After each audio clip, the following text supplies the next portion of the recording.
ఖమ్మం జిల్లా వైరాలో తెలంగాణ గిరిజన సంఘ ఆధ్వర్యంలో టాను నాయక్ 77వ వర్ధంతి సభ ఘనంగా నిర్వహించారు. ఈ కార్యక్రమంలో తెలంగాణ రైతు సంఘం రాష్ట్ర నాయకులు బండి రమేష్ మాట్లాడుతూ టాను నాయక్ ఉద్యమ స్ఫూర్తితో గిరిజన హక్కుల సాధన కోసం పోరాడారని పిలుపునిచ్చారు.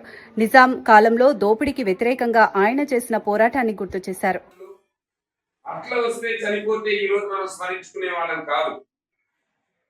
ఆయన చనిపోయింది ఆయన కోసమే కాదు, ఆ రోజు ఉన్నటువంటి తాడిత పీడిత ప్రజల భూరక్షణ కోసం, మనిషిగా బ్రతకటానికి కావలసినటువంటి అవకాశాల కోసం అడిగినందుకు, నిలేసినందుకు ఆయన రచన చేశారు. మనందరికీ తెలుసు, మహోత్తర తెలంగాణ రైతాంగ సాయుధ పోరాటం ప్రభుత్వం, రాష్ట్ర ప్రభుత్వం జమిలీగా కలిసి పంచాలని డిమాండ్ చేస్తా ఉంది. అదేవిధంగా ఇవాళ ఖమ్మం జిల్లాకి రేవంత్ రెడ్డి ప్రభుత్వం కాంగ్రెస్ మేనిఫెస్టోలో ప్రకటించినట్టుగా ఐటీడీఏ ఖమ్మం జిల్లాకి ఖమ్మం కేంద్రంగా ఏర్పాటు చేస్తున్నటువంటి ఐటీడీఏ ఊసే లేకుండా పోతా ఉంది. ఇవాళ గిరిజన సంఘంగా ఇవాళ తెలంగాణ అసెంబ్లీ సమావేశాలు జరుగుతూ ఉన్నాయి. ఈ సందర్భంగా ఈ జిల్లాకు సంబంధించిన 3 మంత్రులు, వైరా సంబంధించిన శాసనసభ్యులు మీరు అన్నటువంటి ఐటీడీఏ ఏర్పాటుకి అసెంబ్లీలో చర్చ చేసి తీర్మానం చేసి ఖమ్మంతో పాటు మహబూబాద్, దేవరకొండ తదితర ఐటీడీఎల్ని వెంటనే ఏర్పాటు చేయాలని మన గిరిజన సంఘంగా మేము డిమాండ్ చేస్తాము.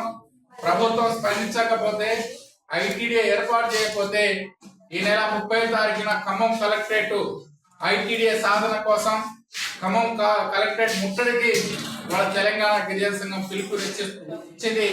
30 తారీఖు లోపు అధికారికంగా ప్రకటన చేయకపోతే వేలాది మంది గిరిజనుల్ని సమీకరించి ఖమ్మం కలెక్టరేట్ ఐటీడీఏ గిరిజనుల అభివృద్ధి కోసం, ఐటీడీఏ సాధన కోసం ముట్టడిస్తామని సందర్భంగా మీ ద్వారా ప్రభుత్వాన్ని తెలియజేస్తా ఉన్నాం.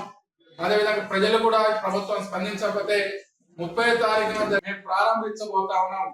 కాబట్టి ప్రభుత్వం, ప్రజాప్రతినిధులు, అధికారులు ఆలోచించుకొని 25వ తారీఖు లోపు వైరాలు ఉన్న గిరిజన భవన్ నిధులు కేటాయిస్తారా, మరమ్మతులు చేపట్టి దాన్ని బాగు చేస్తారా, పూర్తి చేస్తారా లేదా తేల్చి చెప్పాలని ఈ సమావేశం సందర్భంగా డిమాండ్ చేస్తాము.